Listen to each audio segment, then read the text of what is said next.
오늘의 성경 말씀 고린도후서 8장 9절 말씀. 우리 주 예수 그리스도의 은혜를 너희가 알거니와 부요하신 자로서 너희를 위하여 가난하게 되심은 그의 가난함을 인하여 너희로 부욕케 하려 하심이니라.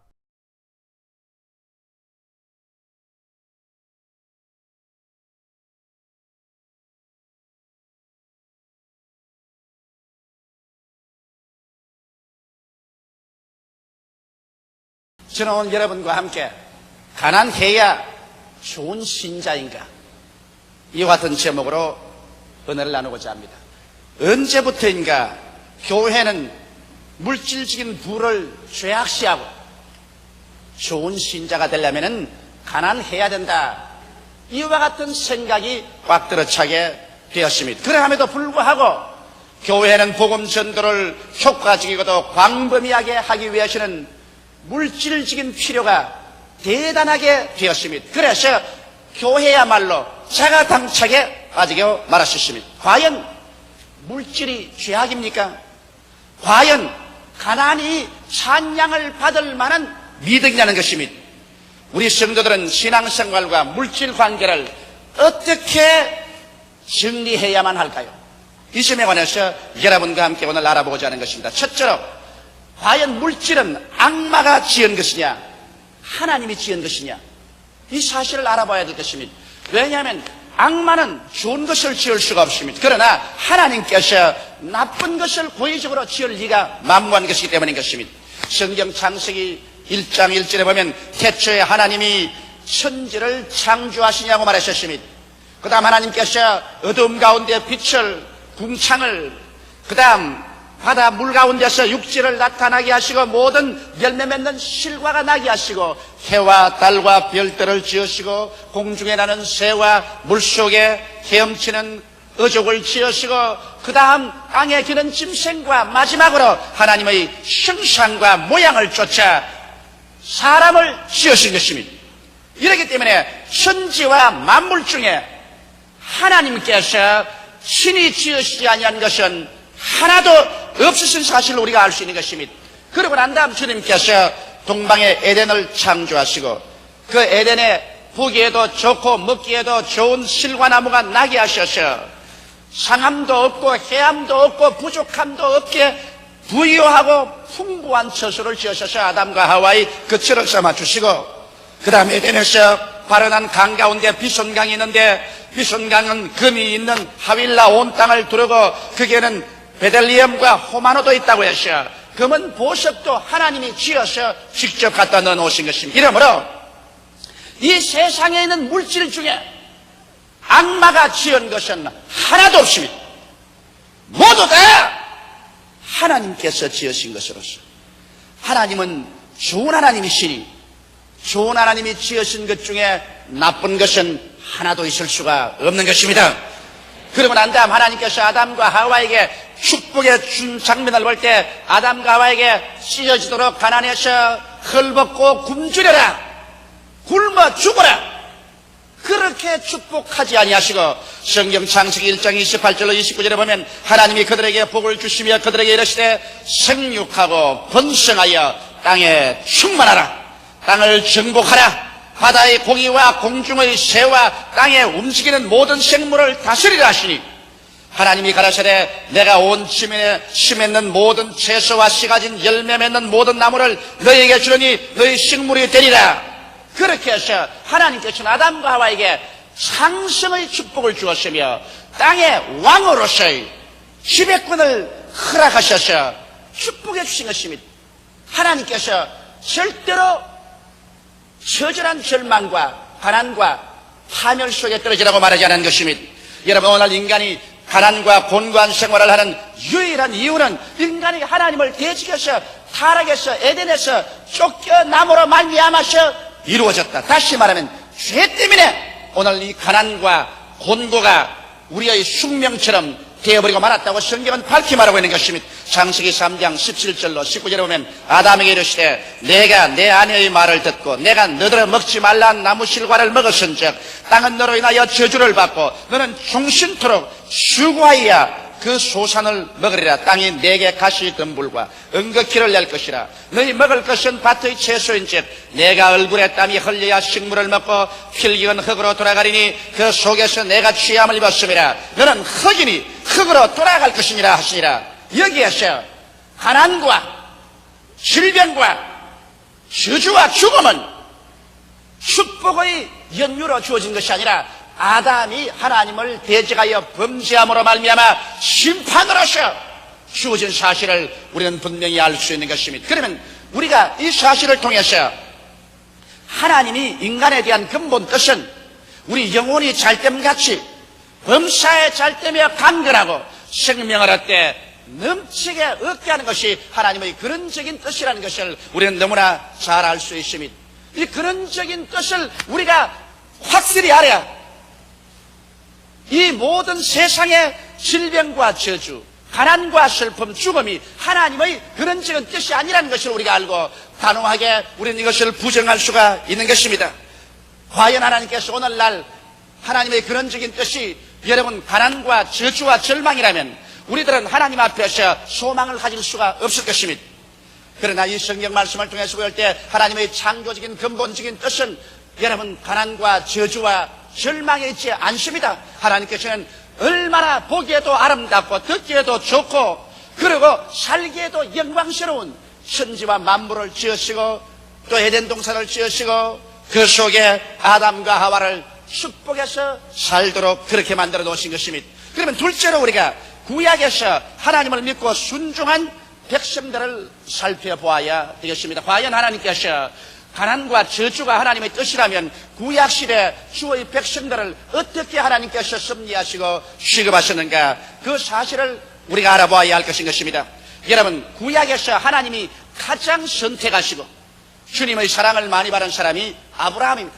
아브라함은 나이 75세 때 하나님께서 영광 중에 나타나셔 하나님의 친히 사명을 감당할 자로 부르심을 받게 된 것입니다. 그럴 때 하나님이 아브라함을 부르실 때 어떠한 약속을 주셨나요?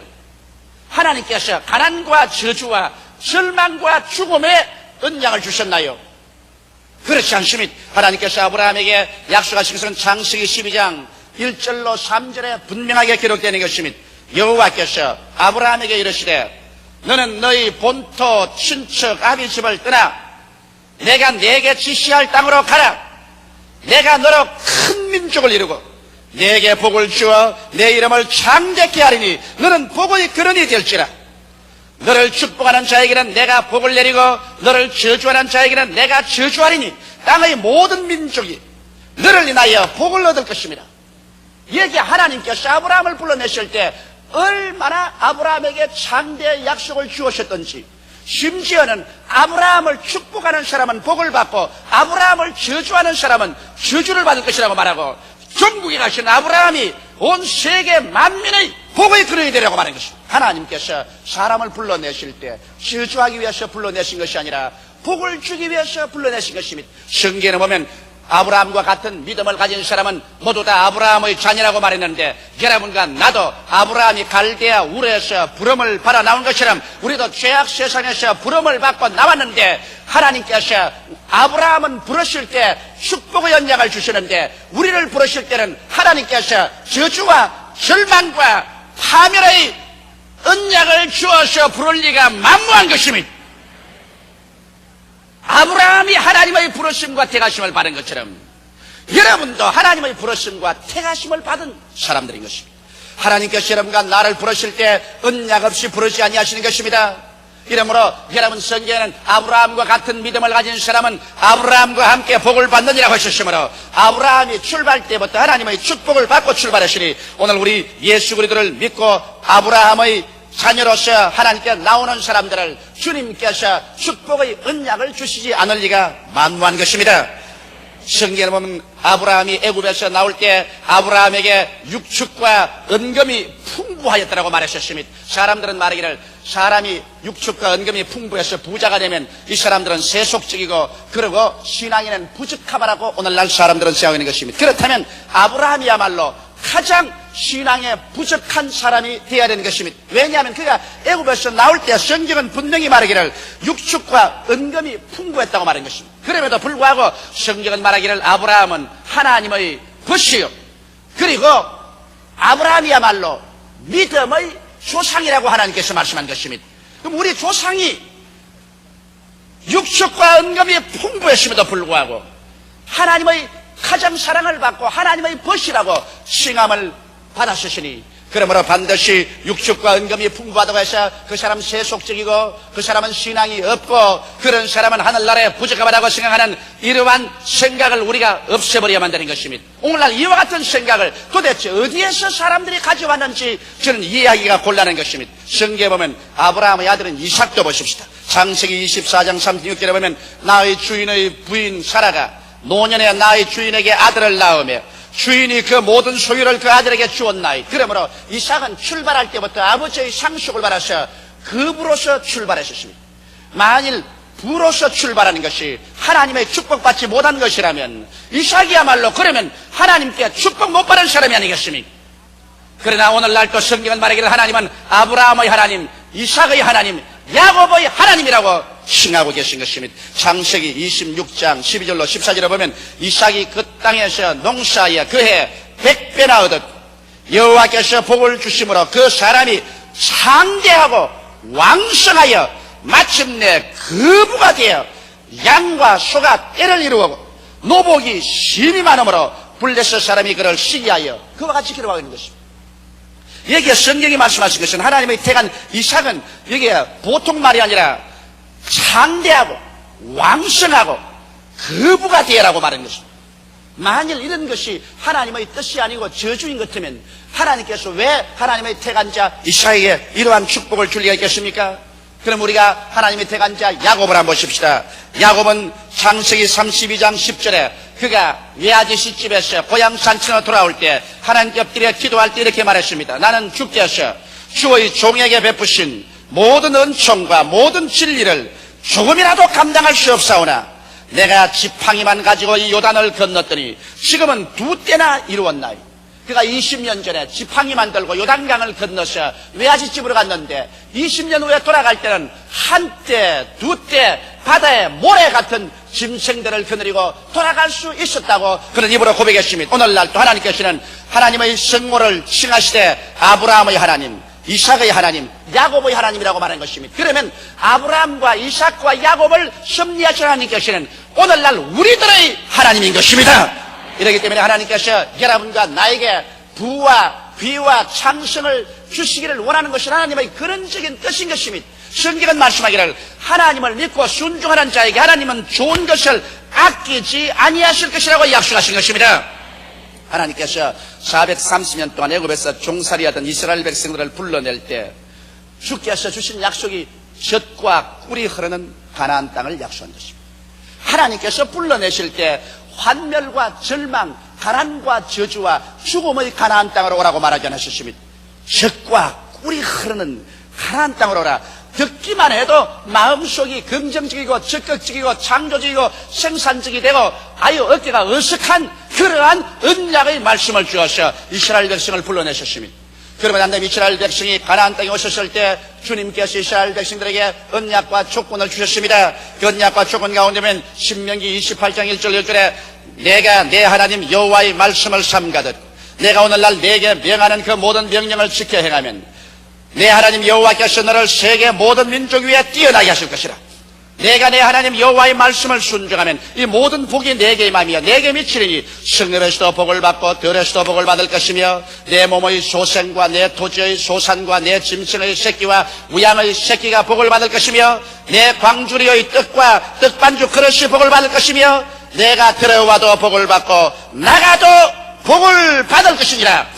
그러나 여기에 또한 하나님을 불순종하고 배반하면 거기에 다가올 저주도 말씀했습니다. 신명기 28장 15절로 19절에 내가 만일 내 하나님 여호와의 말씀을 순종치 아니하여 내가 오늘날 내게 명하는 그 모든 명령과 규례를 지켜 행하지 아니하면 이 모든 저주가 내게 임하고 내게 미치리니 내가 성읍에서도 저주를 받으며 들에서도 저주를 받을 것이요 또 내 광주리와 떡반죽 그릇이 저주를 받을 것이요 내 몸의 소생과 내 토지의 소산과 내 우양의 새끼가 저주를 받을 것이며 내가 들어와도 저주를 받고 나가도 저주를 받으리라. 하나님께서 육의 선민에게 이와 같이 축복과 저주의 언약을 주셨는데 오늘날 우리 영의 선민들이 주를 믿고 나올 때 동일하게 하나님께서 좋은 언약으로 부르지 아니하실 리가 절대로 없는 것입니다. 실제로 그러면 크리스찬은 모두가 부자가 될 수 있는가? 그런 질문하실 것입니다. 부자라는 개념을 어떻게 가질까요? 여러분, 백만장자가 되는 것은 하나님의 특별하신 뜻이 아니면 모두 다 백만장자는 될 수 없는 것입니다. 그러나 우리 예수 믿는 사람들에게 출발 때부터 주님께서 약속하신 것이 있습니다. 그것은 시편 23편 1절의 말씀 것처럼 여호와는 나의 목자시니 내게 부족함이 없으리로다. 하나님께서 거부가 되겠다는 말씀은 안 했을는지 모르지만은 여러분과 내가 모두 다 부족함이 없는 삶을 살게 해주겠다고 여호와 우리 목자께서 약속해 놓으신 것입니다. 그뿐 아니라 마태복음 6장 11절에 보면 예수께서 우리가 하나님께 기도할 때 굶주리지 않는 삶, 일용할 양식을 달라고 기도하라고 말하십니다. 오늘날 우리에게 일용할 양식을 주옵시고, 그러므로 예수 믿는 사람치고 일용할 양식에 궁핍한 사람은 절대로 있어서는 안 됩니다. 일용할 양식이라는 것은 밥만 먹는 것이 일용할 양식이 아닌 것입니다. 매일매일 살아갈 집도 있어야 되고 매일매일 입고 살아가야 할 옷도 있어야 되고 신을 신도 있어야 되고 그리고 일터에 나갔다 들어왔다 해야 될 차비도 있어야 되고 여러 가지 하루를 살아가는 데 필요한 것은 하나도 남김없이 모두 다 공급을 받는 것이 하나님의 뜻이라고 성경은 말하고 있는 것입니다. 나아가서 빌립보서 4장 19절에 보면 우리의 필요가 채워지는 삶을 살아야 된다고 성경은 말하고 있습니다. 나의 하나님이 그리스도 예수 안에서 영광 가운데 그 풍성한 대로 너희 모든 쓸 것을 채우시리라. 우리가 살아가는 데 있어서 필요한데도 불구하고 그것이 채워지지 아니해서 발부둥치는 이러한 삶은 하나님의 뜻이 아닙니다. 하나님께서는 필요한 것은 모두 다 채워주시는 삶을 살기를 원한다고 말하십니다. 그리고 또 나아가서 하나님이 원하시는 것은 겨우 필요한 것만 채우고 사는 것이 아니라 넉넉한 삶을 살기를 원하시는 것입니다. 고린도후서 9장 8절로 10절에 보면 하나님이 능히 모든 은혜를 너희에게 넘치게 하시라니 이는 너희로 모든 일에 항상 모든 것이 넉넉하여 모든 착한 일을 넘치게 하려 하며 기록된 바 제가 흩어 가난한 자들에게 주었으니 그 의가 영원토록 있느니라 함과 같으니라. 심는 자에게 씨와 먹을 양식을 주시는 이가 너희 심은 것을 주사 풍성하게 하시고 너희 의의 열매를 더하게 하시리라. 이 성경 말씀 가운데 보면은 하나님께서는 우리에게 항상 모든 것이 넉넉해서 그 결과로 모든 착한 일을 넘치게 하려 하심이라고 말한 것입니다. 여러분과 내가 아무것도 없으면 착한 일을 할 수가 없습니다. 성경에는 주는 자가 받는 자보다 복이 있다고 말한 것입니다. 그러므로 여러분과 내가 복을 받기 위해서는 주는 자가 되고 남에게 손 내밀어서 구걸한 자가 되지 말아야 될 것입니다. 이런 게 우리에게 하나님께서 모든 것이 넉넉해야 모든 착한 일을 넘치게 할 수 있다고 말씀하고 있기 때문에 주님은 착한 일을 하도록 여러분과 나에게 넉넉하게 주시기를 원하시는 것입니다. 물론 넉넉하게 받고 난 다음에도 착한 일을 하지 아니하고 자기의 정욕 중심으로 자기 개인의 쾌락 중심으로 살게 되면 하나님께서는 주신 것도 빼앗아가겠죠. 우리 기독교 신자의 근본적인 생활 이념은 주기 위해서 살아야 되는 것입니다. 사랑도 주고 믿음도 주고 소망도 주고 기도도 주고 그리고 내가 넉넉한 가운데 물질도 남에게 나누어 주면서 살아야 여러분 우리의 참된 기독교 신앙생활이 될 수 있는 것입니다. 그러면 넷째로 착실한 신앙생활은 어찌할 수 없이 가난을 퇴치해버리고 만다는 것을 우리는 확실히 할 수 있는 것입니다. 왜냐하면 사람들이 여러분 잘 살고 못 사는 것은 그 환경적인 것보다도 마음의 부의 자세에 달리는 것입니다. 독일의 부흥의 아버지라고 말하는 경제윤리학자 아르리스트는 말하기를 정신적인 자원 없이 물질적인 부흥은 있을 수가 없다고 말했습니다. 이렇기 때문에 먼저 물질적인 부를 가지고 계시는 그 개인이나 국민의 가슴 속에 정신적인 부가 있어야 하는 것입니다. 여러분 유명한 경제학자인 막스 웨버도 말하기를 불합하나 미국의 경제적인 부흥은 기독교 신앙 윤리에 섰기 때문에 이루어진 것이라고 말하셨습니다. 유명한 감리교 창설자 요한 웨슬레는 말하기를 감리교 신자들이 신앙생활을 착실히 하자 모두 다 부자가 되었다. 그래서 부자가 되고 난 다음 신앙에 열심히 식어질까 걱정이라고 말하셨습니다. 이러므로 우리가 착실한 신앙생활을 하게 되면 자연적으로 가난이 물러가게 되는 것은 그 신앙생활 가운데 부를 가져오는 내적 차원을 얻게 되는 것입니다. 예수를 믿고 하나님 중심으로 서게 된 사람은 정직하게 살지요, 성실하게 일하지요, 근면하게 일하지요, 모든 생활에 절약을 하게 되는 것입니다. 그러면 정직, 성실, 근면, 절약하는 생활 가운데서 여러분 부가 축적되지 아니할 수가 없는 것입니다. 술 먹지 아니하고 담배 피지 아니하고 도박하지 아니하고 쓸데없는 육신의 오락 취하지 아니하고 그러고 난 다음 버는 대로 하나하나 저축돼 나가기 때문에 이러한 사람이 잘 살지 아니할 도리가 없게 되는 것입니다. 그뿐 아니라 우리 신앙생활 가운데는 가난과 저주가 이미 예수 그리스도의 십자가에서 속량되어 있기 때문에 예수를 믿고 나오자마자 여러분의 생활과 운명에 변화가 다가오지 아니할 수 없는 것입니다. 성경 고린도후서 8장 9절에 보면 예수 그리스도의 은혜를 너희가 알거니와 저가 부유하신 자로서 너희를 위하여 가난하게 되시면 그의 가난하심으로 말미암아 너희로 부유케 하리 하심이라고 말씀하고 있는 것입니다. 사람들은 말하기를 보아라 예수 그리스도도 얼마나 가난하게 살았느냐. 산새도 들 집이 있고 여우도 들 굴이 있지만 인자는 머리 둘 곳이 없다고 해서 일생을 가난하게 살았으니 예수 믿는 사람은 가난하게 사는 것이 미덕이라고 그렇게 말하는데 성경은 그렇게 말하고 있지 않습니다. 예수 그리스도의 은혜를 너희가 알거니와 저가 부유하신 자로서 너희를 위하여 가난하게 되셨다고 말씀하고 있는 것입니다. 여러분과 날 위해서 가난하게 되시면 그의 가난하심으로 인하여 너희로 부유케 하려 하심이라고 말씀하고 있는 것입니다. 이러므로 예수 그리스도의 은혜 가운데는 가난의 대속이 결정적으로 그게 기록되는 것입니다. 이러므로 예수를 믿는 사람은 이 가난의 대속을 받아들여야 되는 것입니다. 예수께서 날 위하여 가난하게 되시기 때문에 나는 예수 그리스도를 위해서 이제 부하게 되어서 예수 그리스도에게 영광을 돌려야 될 것을 마음속에 결심해야만 될 것입니다.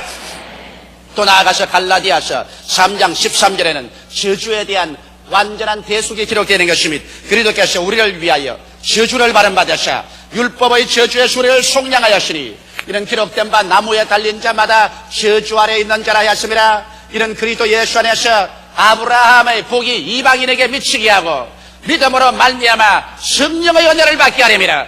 여러분 아브라함의 복을 아까 읽어보지 않으셨습니까? 아브라함은 물론 그 생애 속에 많은 시련과 환난을 겪었지만 그러나 그는 육축과 은금이 풍부했었습니다. 성경은 패하지 못함이 저 하늘이 무너지고 이 땅이 변해도 성경은 상대적이 아니고 절대적인 말씀으로 변하지 않습니다. 그런데 성경에 말씀하기를 아브라함의 복이 예수 안에서 이방인에게 미치게 하려 함이라고 말씀하신 것입니다.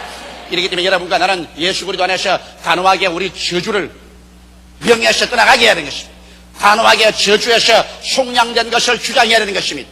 저주가 오면 여러분은 실패합니다. 개인적으로 실패하고 가정적으로 실패하고 사업적으로 실패하고 여러분의 일생이 낭패와 실망의 소용돌이 속에 빠져들어가고 가시체에 휘말리게 되는 것입니다. 그러나 예수께서 십자가에서 여러분과 나를 대신해서 저주를 받으셔 우리를 저주에서 속량했다고 분명하게 약속이기 때문에 이와 같은 약속의 말씀들이 예수 믿는 사람에게는 이제 가난과 저주에서 해방을 얻을 수 있는 합법적이고 당당한 약속이 되어서 이 말씀에 의지해서 눈은 아무 증거 안 보이고 귀에는 아무 소리 안 들리고 손에는 잡히는 없어도 믿습니다로 나갈 수가 있는 것입니다. 또 나아가서 11조의 언약은 변함없이 우리에게 주어졌습니다. 말라기 3장 10절로 12절에 보면 만군의 여호와가 이르노라 너희의 온전한 11조를 창고에 들여 나의 집에 양식이 있게 하고 그것으로 나를 시험하여 내가 하늘문을 열고 너희에게 복을 쌓을 것이 없도록 붙지 아니하나 보라. 만군의 여호와가 이르노라 내가 너희를 위하여 황충을 금하여 너희 토지 소산을 멸하지 않게 하며 너희 밭에 포도나무의 과실로 기한 전에 떨어지지 않게 하리니 너희 땅이 아름다워짐으로 열방이 너희를 복되다 하리라. 만군의 여호와의 말이니라. 만군의 여호와께서 나를 시험해보라고 말한 것입니다.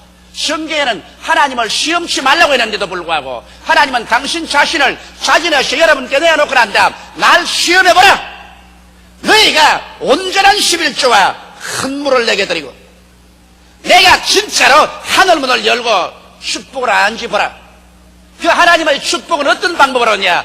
내 손으로 하는 모든 일에 축복을 내리겠다고 말한 것입니다. 여러분, 우리가 하는 손으로 하는 일이 자꾸만 캥겨 들어가고 망하면 이길 장사가 없습니다. 그러나 성경은 이게 말하기를 하나님께서 손으로 하는 일에 축복을 주어서 황충이 들어오지 못해서 소산을 멸하지 못하게 하며 포도나무가 과실로 희한전에 떨어지지 않게 한다. 그러므로 손으로 하는 일이 꽤 들어가서 되기도 전에 망하지 않도록 주님께서 보호해 주시겠다고 약속한 것입니다. 이래서 하나님이 같이 계시면 망할 자가 누가 있겠습니까? 이러한 사람은 머리가 되고 꼴이 되지 않고 위에 있고 아래 내려가지 않고 남에게 구워줄지라도 꾸지 않은 사람이 필령 될 수밖에 없는 것입니다. 이러한 사실들을 보게 될 때 우리 크리스천들은 이 세상에 살면서 거대한 부자가 되겠다는 언약은 아니겠지만은 모두 한 사람 한 사람이 가난과 저주에서는 면해 나오고 내 필요한 것은 채워지고 거기에 넘치도록 넉넉해져서 남에게 나누어 주고 구워 주고 착한 일을 넘치게 하면서 살 수 있도록 되는 것이 하나님의 근원적인 뜻인 것을 알 수 있는 것입니다. 그러므로 가난해야 좋은 크리스천이 될 수 있다는 이 생각은 하나님이 주시는 생각이 아닙니다. 성경이 주는 생각이 아니라 그것은 우리를 도적질하고 죽이고 멸망시키는 악한 마귀가 주는 생각인 것입니다. 왜냐하면 사람이 생각을 잘못 가지면 하나님 앞에 축복을 받을 수 없습니다. 그것을 성경에 기록하기를 하나님께서는 우리의 온갖 구하는 것이나 생각하는 것에 넘치도록 능리하겠다고 말씀하신 것입니다. 생각이 가난해야 잘 믿는 사람이 되고 가난해야 천당 가고 가난해야 하나님 은총 속에 들어갈 수 있다는 이러한 생각을 집어넣어주면 예수 믿는 사람은 부하게 되는 것을 죄로 여기고 물질이 풍부해지는 것을 죄책으로 여기고 그러고 난 다음 언제나 가난한 생활을 해서 주님에게 드릴 것이 하나도 없게 되고 늘 사람들에게 궁핍하게 되는 것입니다. 이렇기 때문에 여러분, 우리는 하나님 앞에서 물질적인 축복을 주장하고 받을 수가 있으며 받았을 때 여러분이 주님을 중심으로 살고 물질의 노예가 되지 말아야만 되는 것입니다. 가난할 때나 부유할 때나 여러분의 삶의 자원은 하나님이 되어야 합니다. 오직 하나님 중심으로 서게 될 때 물질 그 자체는 많든 적든 여러분 그 자체가 죄는 아닌 것입니다. 물질을 잘못 사용하는 사람이 죄를 짓게 되지, 사람이 하나님 중심으로 그 나라와 그 일을 구하며 올바르게 살고 물질을 올바르게 사용하면 오늘 물질만큼 위대한 하나님의 사업을 이루고 축복이 근원이 되는 것이 더 없을 것입니다. 우리 다 같이 고개 숙여 기도드리겠습니다. 살아계시고 거룩하신 아버지 하나님, 예수 믿는 사람은 가난해야 된다는 잘못된 생각을 오늘 우리 성도들의 마음속에서 싹 씻어버리게 도와주시옵소서. 이것은 하나님이 주신 생각이 아니라 마귀가 전통 속에 집어넣어준 잘못된 생각이 옵니다. 하나님 아버지여, 우리 성도들에게 물질이 있어야 온천하 만국의 복음을 전가할 수 있는 자원을 마련할 수가 있사옵나이다. 이러므로 마귀의 말을 씻어버리고 성서에 서서 하나님께서 우리에게 주시는 말씀을 받아서 내 아버지 하나님이 오늘부터 영혼이 잘됨같이 범사에 잘되며 강건하게 되고 생명을 얻되 넘치게 얻어 모든 일에 항상 모든 것이 넉넉하여 모든 착한 일을 넘치게 하도록 주님께서 축복하여 주옵소서. 그러나 한 사람이라도 행여나 물질의 노예되지 말게 도와주시옵소서. 예수님 이름 받들어 기도드리옵나이다. 아멘.